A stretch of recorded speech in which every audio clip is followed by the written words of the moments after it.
Second thing. Alright. Jeremy, Yeah. how are you doing? Good. What are you doing? Gonna read chapter 4.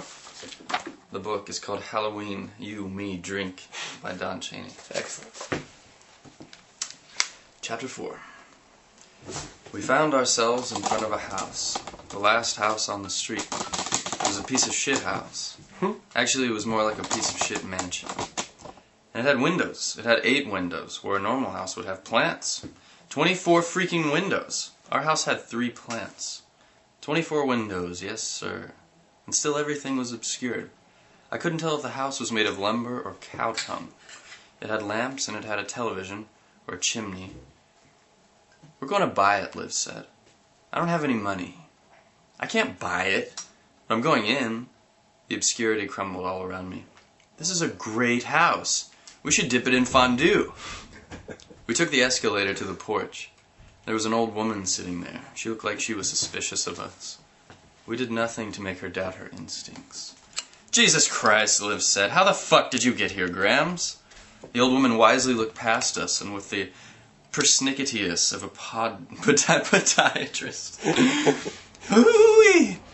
There was cold goo all over the many windows, and someone screaming behind every one of them. It didn't take a brain surgeon. This was fucked up. I stopped and looked down the street. Every Fear Street house was lit up like a 2-bit haunted house show. Maybe I can buy this house, I thought. I mean, there's no tennis courts, and best of all, that sweet piece of meat Derek will be impressed. We can toke the timber, we can wear galoshes, we can do anything here. I sounded like Don King. Toking the timber. We were like a dog in a car with the window open. Nothing here, let's go.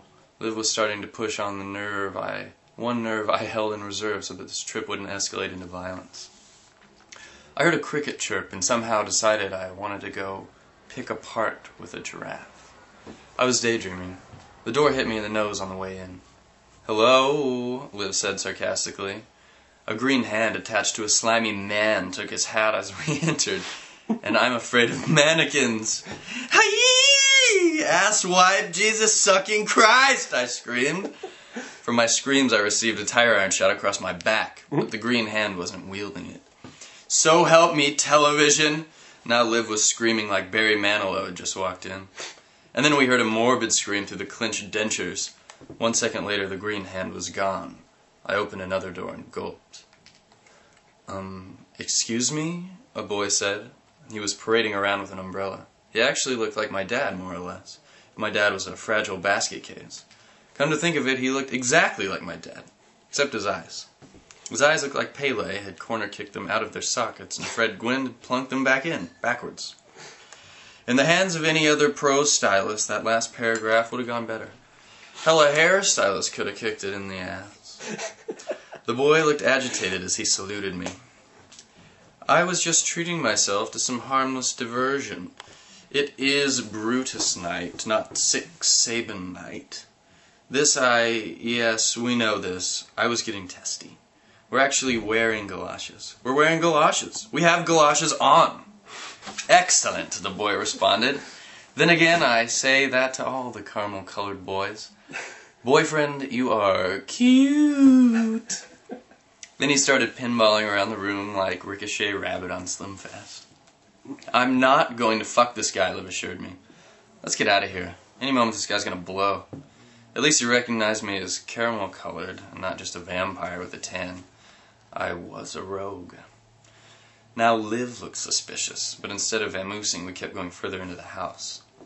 I thought I'd been saving my virginity for the ladies. The old lady librarians were the only girls who turned me on, and now they were really old. So old I moved into the chimney and started urinating in the fireplace. Did I say so old? I meant I'm so cranked. All in all, it made for a warmer climate. Bullseye! I'd nailed the last burning ember. Mine own eyes seeming to be hovering outside one of the myriad windows. And now they were tapping on the glass and making faces. Nobody's eyes were as strange as mine eyes. And now they were on fire. Fire? In the eyes? It's the apocalypse, Liv cried. Yeah, it was just mine eyes on fire. Big deal. Put on your galoshes. I'd been doing crystal all day. And it was finally starting to pay dividends. The sky was violet and red, and below it the moon was limping toward Las Vegas. But the more tenuous my relation to reality, the more I kept reloading on crank. I'd reload at the dinner table, but Mom and Dad had their rules, and no snorting cocaine was number 2, right behind no librarians. There was too much tick-tock, tick-tock, tick-tock. Umbrella Boy was certainly high, parading around amidst the methadone dead. I was going to ask if he was holding, but I didn't want to hear. Nice try, Wero. So do you go to Shadyside Primary College? Live X the boy, trying to establish a mundane conversation. Nope. Going to a private college, the kid responded, with asparagus in his voice. My name's Ricky, and my dickie is Biggie. It's too bad. I liked Ricky. He had an appalling pallor that was so pale you could see his veins and what seemed like blood pumping through them. Do you have a name by which you are called? Now he was quizzing Liv in Brechtian English. I am Liv, Liv said a little too dramatically, rubbing her rabbit's foot and then yelling. Let's get out of here, yo! I'm Greg, and I'm getting pissed off, I told little Ricky. Truthfully, I'm trying to get my galoshes recognized as a friend of mine. I think I can help you with that, a voice replied. Its missives pointed my way. It looked like a vest and pants with eyes as greasy as they were old.